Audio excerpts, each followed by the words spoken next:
Good morning, crafty friends. As you're coming in, and make sure to say hey and maybe where you're watching from. I'll do my introduction here in just a second, but I want to give everybody some time to get in, get settled. Do you have something to drink while we chat? Um, if you don't already know me, my name is Alicia, but you can always call me Crafty Owl. And I am probably most known for Sheetload of Cards, which I have shared an exclusive one for this weekend's summit. Why don't you let us know in the chat if you've already watched my presentation, if you've already got that sheetload of cards and got started. I love to see everybody who's getting crafty with Sheetload. And also don't forget to bring those questions. And speaking of that, Catherine H says, where do you get your inspiration for each sheetload of cards? That's a good one, Catherine. I'm hoping I never run out of ideas. I kind of sometimes, if I want to do a 6x6 edition, I might take a piece of 6x6 and see how I can chop it up and move it around on the card. A lot of times when I'm getting ready to design one, I go into Illustrator, which is by Adobe, and it's what I use to design it. And I'll just start playing with shapes and sizes and then see how that can fit on a piece of 12x12 or 6x6 pattern paper. Thank you for the question. All right, Jerry, good morning. Do you have a sheetload of cards instructions for 6x6 papers? I have an abundance. Jerry, I do. Just like I was mentioning, sometimes I'll start out with that for my inspiration. And if you become a channel member, which that's a whole other thing, it's easier to find out which ones are 6x6, but there definitely are ones in the past. On my channel, I have a Sheetload of Cards playlist, and you can go to each one and see. I think I usually try to put it in the title if it is a 6x6. That was a great question. I think we all probably have lots of 6x6. Lisa, do you have a version with European sizes? Lisa, I have been asked that many times, and unfortunately, I do not. I wouldn't want to worry about I don't know the exact size of the paper or if I would be calculating it correctly. And honestly, getting that one out a month with, inches is a lot for me. But thank you for asking. And I know that I have one design team member in Australia, and she does use what I do, and I'm not sure if they use European sizes or not, but I know people do kind of convert them, or maybe just take the overall look of the sketch and not necessarily have to follow it to the T for the measurements. Thank you for your question. Kelly says, what is your favorite paper cutter for those of us not great at measuring? Well, Kelly, I have some good news and some bad news for you. I've probably bought 10 paper cutters, trimmers in my life, and my current one is my favorite. When I look for a paper cutter, I want the most common measurements to see on the ruler or the flip out ruler. So 4 1/4, 5 1/2, 6, those common measurements. And I love a rotary blade. Those are going to be your circle blades, because I think those last a lot longer than just like some of the Fiskars have that little metal triangle that cuts. And I always think these last longer, but right here is my favorite. And unfortunately, Fiskars has discontinued it. But if you kind of look for some of those same things, that might help you. Talia A, are Sheetload cards her own concept? Yes, like Sheetload of Cards, that name, it is definitely one that you should only see me using. When I developed it, I originally did it as an online e-zine over 10 years ago. And I did it for a few years and then quit and brought it back on YouTube. And my thinking back then was I really enjoyed One Sheet Wonders, which, if you don't know what that is, you usually cut one piece of pattern paper in lots of different sizes for different layouts of cards. So you would just add other card stock and all your cards would look different. Well, I'm kind of a creature of habit. Like when I find a shirt I like, I buy it in all the colors, pants, that kind of thing. So I like to find a sketch and stick with it. But I also wanted to make the most of my pattern paper. So that's kind of where I came up with, instead of doing lots of different card layouts for each one, to do the same and see how many I could get out, just like that couple pieces of pattern paper. Hope that answers your question. Thank you. Tiffany, hello. Are you using a lot of paper you have in your stash, or do you purchase new collections? A little bit of both. I used to always go to like the big box stores and buy those really thick pads when they were on sale. And I would have like 50 here. So I would just go through every once in a while and pick out the papers I wanted. Well, I had way too many of those paper pads. What I tend to do more of now is, when I know a sheet load is coming up, I will go to my local scrapbook store, keeping in mind how many pieces I need to go together, maybe the occasion. And then I can go like see the paper, feel it, but believe me, I still have tons of pattern paper over there too for me to use. All right, Jerry Parks, how much is your membership? Thank you, Jerry, for asking. First of all, Sheetload of Cards is always free to all subscribers of my channel. And coming out in September, it's actually the 50th Sheetload I have shared on YouTube. So I do have a lot. And membership, it starts at only $1.99 a month. And for that, you get the most popular, which is that visual archive where you see a thumbnail of each month and have a direct link to download it. Thanks, Jerry. Amy, thank you so much for your class. You're welcome. Thank you for watching it. I had tried your Sheetload in the past, but I wasn't braining it. Now I understand. Yay! So glad, so glad. I hope that you love them and make lots more. Val's Art Lounge. Do you have a set amount of cards when creating a Sheetload? Projects say 8 cards or 12 cards. Yeah, it's usually anywhere between 6 and 12 cards. It kind of depends on the size of paper I use, the card size, how many sheets of pattern paper. So if I only have 2 patterns, it would be less cards than if I had a card with 3 different patterns on it. Thanks, Val's. All right, Jerry, what are all the Star Award plaques behind you? Oh, that is only my obsession. That is Hamilton. I have not seen it on Broadway. That would definitely be bucket list. But they have came to Omaha, and just the other day, they were in Lincoln, which is about a 45-minute drive, and I did get to go see it. And if you're a fan of Hamilton, side note, make sure to enter the lottery. And that's when you can enter to win $10 tickets. And they usually are first or second row, and we have won. So enter that. Regina, what is your favorite medium to use when making your cards? For me, Regina, it's normally pattern paper, if that's what you mean. Lately more, I am trying to get into stenciling and ink blending. But yeah, a lot of my cards feature pattern paper, and usually sentiments. I'm not the best colorist, so if I have images that I add, I do try to make them like cutesy or easy to color. Hopefully that answered it, Regina. Thank you. All right, Laura, I see your HTV Ront heat press behind you. How long have you had it, and would you recommend it? Pros, cons? Well, Laura, with the HTV Ront, I did make my Let's Get Crafty apron. I've only used it since then to make the same aprons because I did some giveaways. My life got a little bit crazy starting in April, and things are starting to settle down, and I have many more projects planned for it. I know that when I made this, very first thing I made, right? Yes. It like super easy out of the box to get started. They do have a Facebook group with lots of people who help you out. That might be a good way to go see other people who have been able to use it more. Hopefully that helped you. Thanks. Joyce, what is the weight of your paper you use? Good question. So normally for my pattern paper for Sheetload, I do go for those thicker sheets. Like if you go to, say, your local scrapbook store, their papers are not quite cardstock, but they're usually a nice thicker weight. Whereas when you go to like a big box store, it's more like a typewriter weight.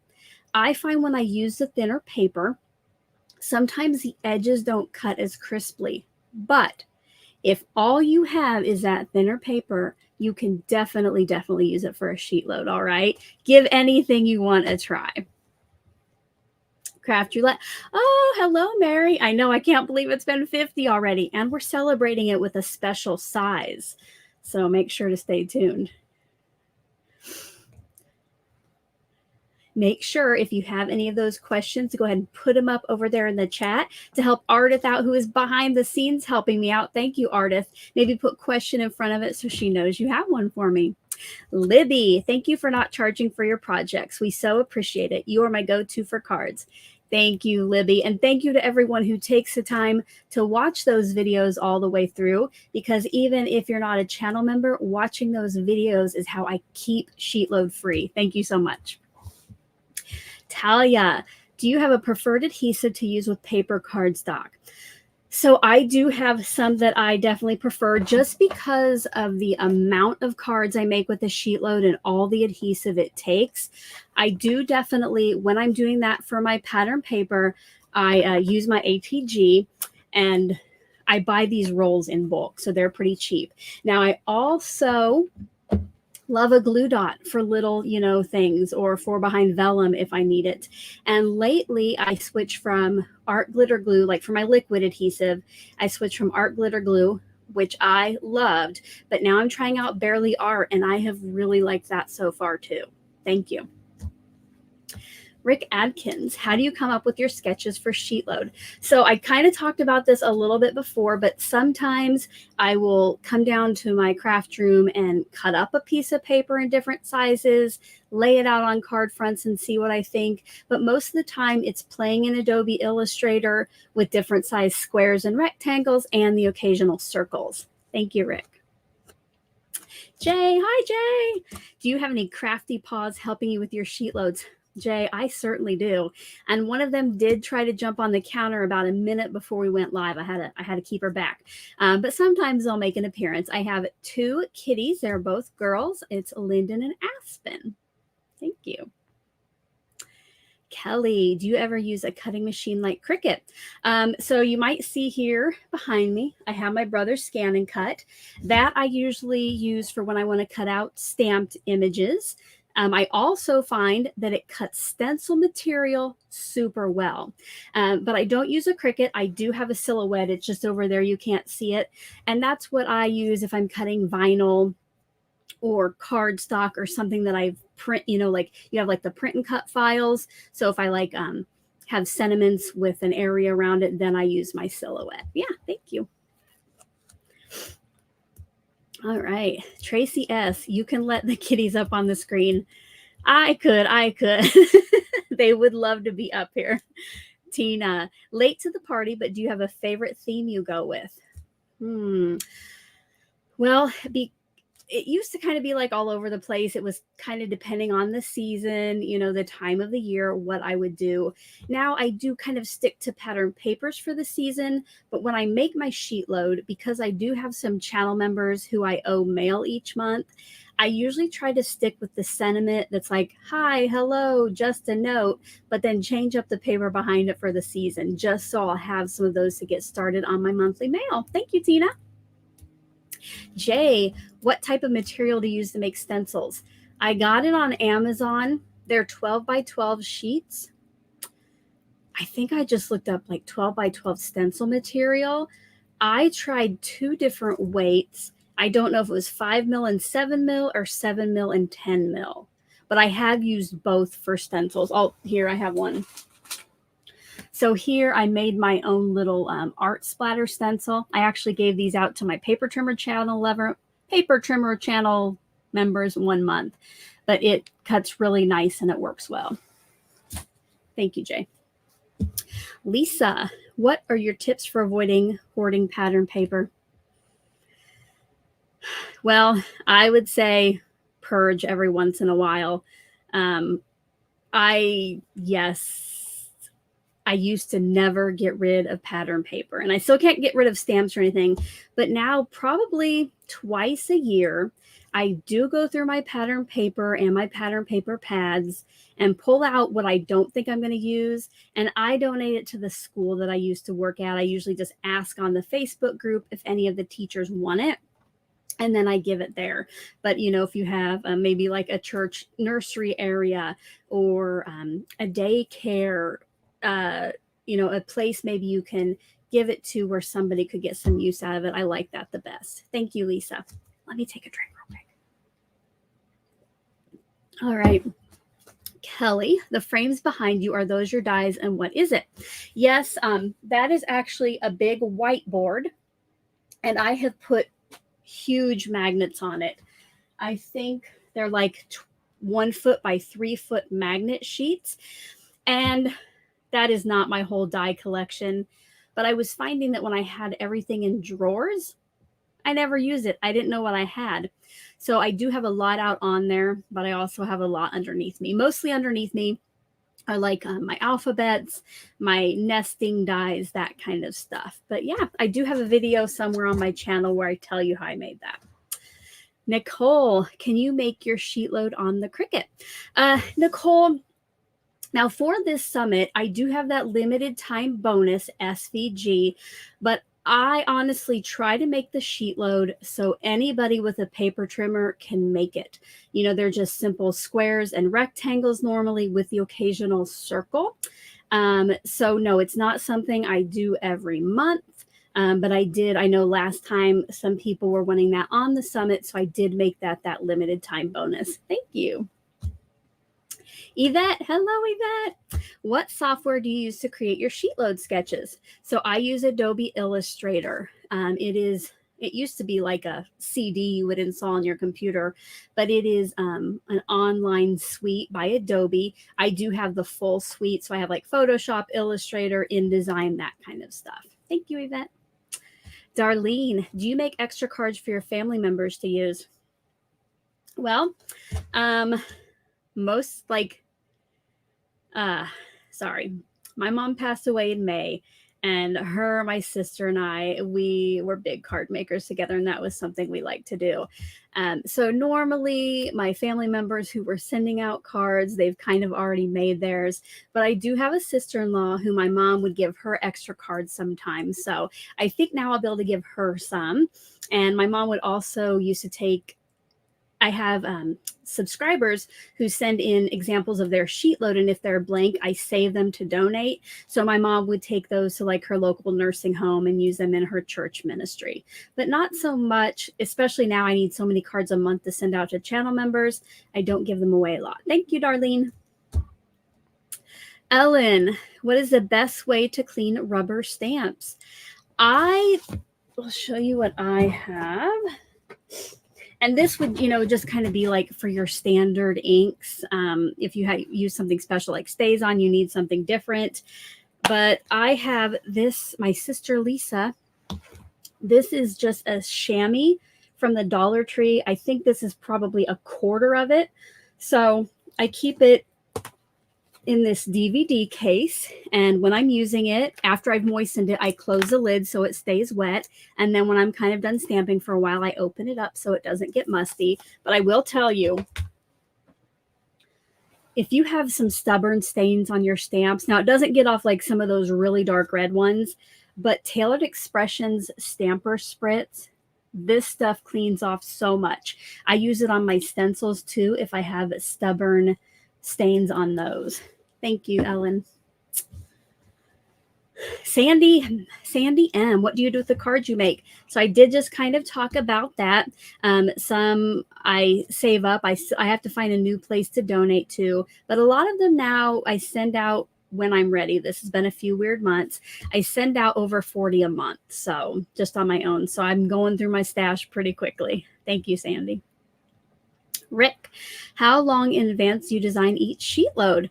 That's a great question. And at least one of my sheet load team members, Yvette, is here. So when like the sheet load that comes out in September, I have to my team by August 5th. And they know, like this last time, I was working up till the deadline. It went out on the 6th. So it's about a month before where I start kind of trying to figure out what it is going to look like, you know, how many pattern papers, and then get it out to my team. Thank you, Rick. Cindy, how did you come up with the clever sheet load name? It makes me chuckle every time. That's why I did it, Cindy. So of course, kind of like with that one sheet wonder idea, I wanted a name that let you know it was about sheets of paper, but also having a little fun. So instead of a different word with maybe an I instead of two E's, I went with sheetload. But yeah, it is supposed to make you giggle. Thank you. Brenda, to be free at last. Brenda's a channel member. Joining late, where do I go to get the sketch? Brenda, so if I'm not sure if you've already signed up for the Card Maker Success Summit. If you haven't, you can still register. And my presentation and your ability to get on my mailing list to get the sheet load is for 24 hours starting this morning. I don't know if Ardith, can you pop a link in the chat to the registration page maybe? Sorry. If not, Brenda, definitely over on my community tab. I have listed it quite like a few times. So hope you can get on there. Thank you.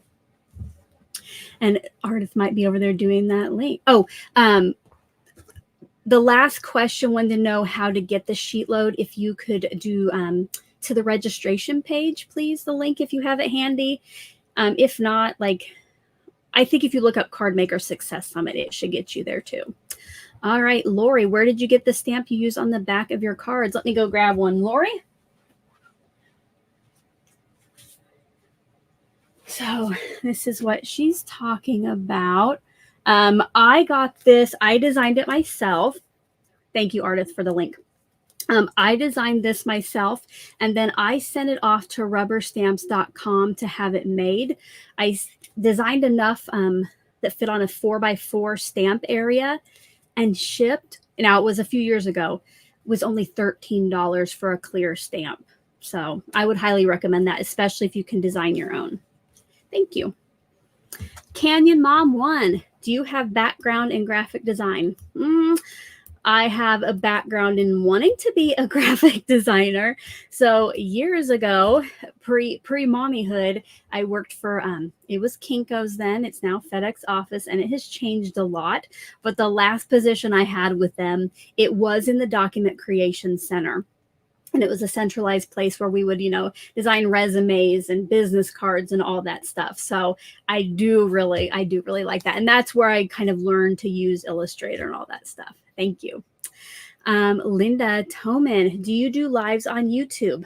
Linda, from time to time, I want to get into them more, but again, my life's a little crazy right now. I'm hoping in September and after to start maybe like a weekly or a bi-weekly thing, because I really do like to go live and chat with you guys while I create. And yeah, thank you. Hopefully that helps. Renee, do you craft when you travel? If so, what do you bring and how do you store them while traveling? Renee, the only time I craft when I travel is when I'm traveling for that purpose specifically. So, you know, like a couple years ago, we went to my mom's to do Stamp Joy because it was virtual. And then like every fall, I go to the Stamp Joy in Des Moines. And that, I don't have to bring too much. I just have to bring basic supplies for the class. Everything else is there. So I'm not sure if I am the best one to answer that. If anybody else over in the chat has ideas for Renee, why don't you leave those? Thank you. I'd like to travel and craft more. P. Steelman, where are the 6x6 sheet loads? So I don't know what months they are. Unfortunately, I don't have it memorized. But if you go to the Sheetload of Cards video series playlist on my channel, that has the debut and the process video for each month. Now, if you become a channel member, it's much easier to see which one exactly are 6x6. Sorry, I do not have an easier answer for you. Truth is freedom. How come you don't use a scan and cut to cut vinyl? I have had a silhouette for, wow. I mean, have they been out probably 15 years at least? So I am just so much more comfortable with that software and with that device. And that is really the only reason. I got the scan and cut specifically to cut stamped images, and just luckily found out it cuts stencils nicely too. Thank you. Make sure to keep those questions coming. All right. Oh, well, that flew by. So we've gotten the note. It is time to wrap up. Yes, if you have questions, definitely tag me over in the Facebook group. It would be at Crafty Owl over there, and I'll be checking it off and on this weekend. I hope you all enjoy Sheetload of Cards, the exclusive, and we'll go get some more off my channel. Thank you so much for being here today and bringing those questions. And thank you to Ardith behind the scenes for helping with the questions. It is so nice to have somebody back there. Thank you, guys.